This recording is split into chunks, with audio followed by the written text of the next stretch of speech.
Halo friends, kembali lagi di channel Kelas Pengetahuan Umum. Hari ini kita akan membahas tentang hukum. Mungkin friends di rumah sudah tidak asing lagi dengan kata hukum. Seperti yang kita ketahui, di negara kita ini pada pasal 1 ayat 3 yang berbunyi Indonesia adalah negara hukum. Jadi sudah seharusnya kita mengetahui apa hukum itu. Nah, pada video kali ini kita akan membahas tentang definisi hukum, sumber-sumber hukum, serta tujuan dan fungsi hukum. Bagi friends di rumah yang mau tahu seputar hukum, tonton videonya sampai habis ya. Oke, langsung saja kita mulai pembahasan pada video kali ini. Yang pertama, kita akan membahas tentang definisi hukum. Hukum adalah aturan yang dibuat oleh masyarakat atau pemerintah untuk mengatur kehidupan dalam bermasyarakat. Kemudian apabila hukum itu dilanggar, maka akan ada sanksi yang tegas. Selanjutnya, sumber-sumber hukum. Apa sih sumber hukum itu?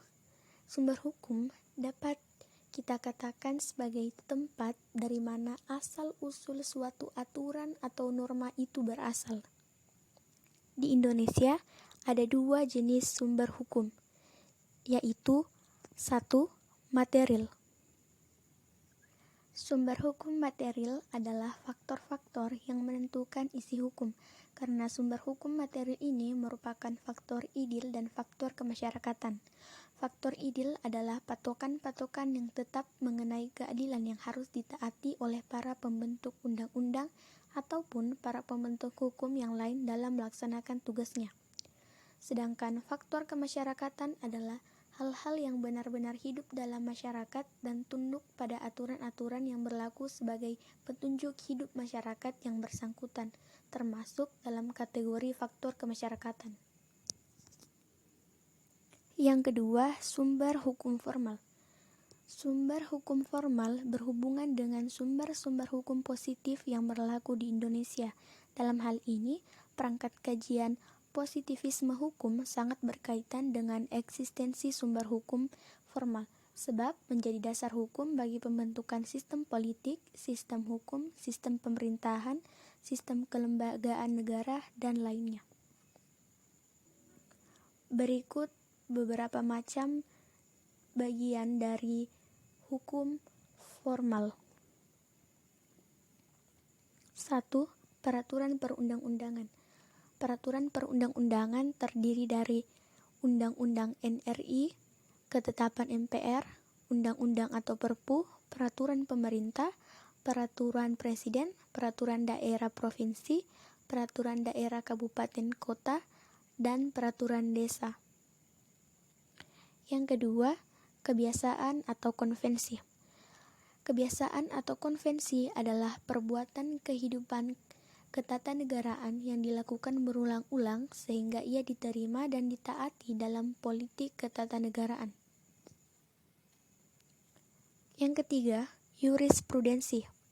Jurisprudensi adalah keputusan hakim terdahulu yang sering diikuti dan dijadikan dasar keputusan oleh hakim, kemudian mengenai masalah yang sama, sehingga hakim biasanya menciptakan hukum sendiri berdasarkan keyakinannya sendiri terhadap peristiwa konkret yang menyangkut permasalahan yang dihadapinya di pengadilan dari orang yang mengajukan kepada pengadilan tersebut.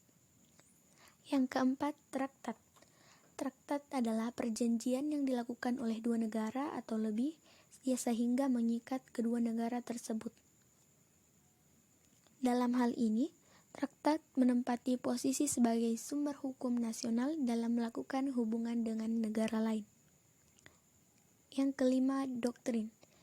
Doktrin adalah pendapat atau teori-teori dari para ahli hukum. Kedudukan doktrin sendiri dalam praktiknya sangatlah penting dalam memengaruhi pengambilan keputusan hukum oleh hakim. Dalam mengambil keputusan, hakim seringkali mengutip pendapat atau teori dari seorang atau beberapa orang ahli hukum mengenai kasus yang dihadapi. Selanjutnya, tujuan hukum. Pasti setiap hukum yang diciptakan itu memiliki tujuan. Nah, tujuan hukum dalam hal ini yang pertama, mendatangkan kemakmuran bagi masyarakat. Kedua, mengatur pergaulan hidup secara damai. Yang ketiga, menjamin kebahagiaan sebanyak-banyaknya untuk semua orang. Selanjutnya kita akan membahas fungsi hukum. Fungsi hukum yang pertama yaitu sebagai sarana kontrol sosial. Fungsi hukum sebagai sarana kontrol sosial bertujuan untuk memberikan suatu batasan tingkah laku masyarakat yang menyimpang dan akibat yang akan diterimanya karena penyimpangan tersebut. Yang kedua, sebagai a tool of social engineering. Fungsi hukum sebagai sarana perekayasa sosial adalah untuk menciptakan perubahan-perubahan dalam masyarakat untuk menuju masyarakat yang sempurna. Artinya, untuk menata masyarakat agar tercapai apa yang dicita-citakan dalam pembangunan bangsa. Yang ketiga, hukum sebagai simbol. Fungsi hukum sebagai simbol ini maksudnya menyederhanakan suatu rangkaian tindakan atau peristiwa tertentu sehingga mudah dipahami, baik oleh pelaksana tindakan tersebut, penegak hukum, maupun oleh masyarakat. Yang keempat, sebagai alat politik.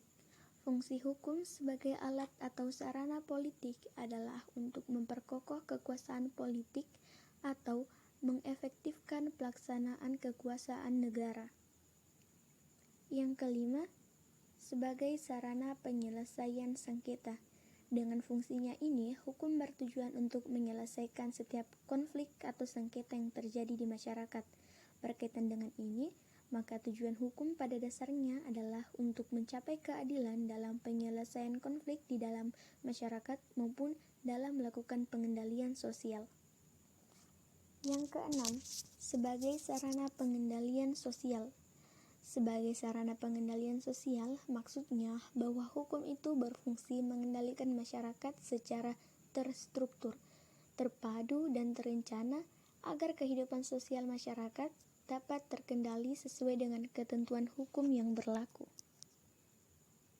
Yang ketujuh, sebagai sarana pengintegrasian sosial. Fungsi hukum sebagai sarana pengintegrasian sosial adalah untuk mengurangi konflik yang terjadi dalam memperlancar proses interaksi sosial. Artinya, hukum menjadi sarana untuk menciptakan keserasian berbagai kepentingan masyarakat, sehingga proses pergaulan hidup berjalan dengan baik. Nah, itulah tadi pembahasan kita kali ini mengenai apa itu hukum, sumber-sumber hukum, serta tujuan dan fungsi hukum. Semoga bermanfaat dan banyak pelajaran yang bisa diambil dari video ini ya, friends. Oke, sampai jumpa di video selanjutnya. Jangan lupa subscribe ya. See you, friends.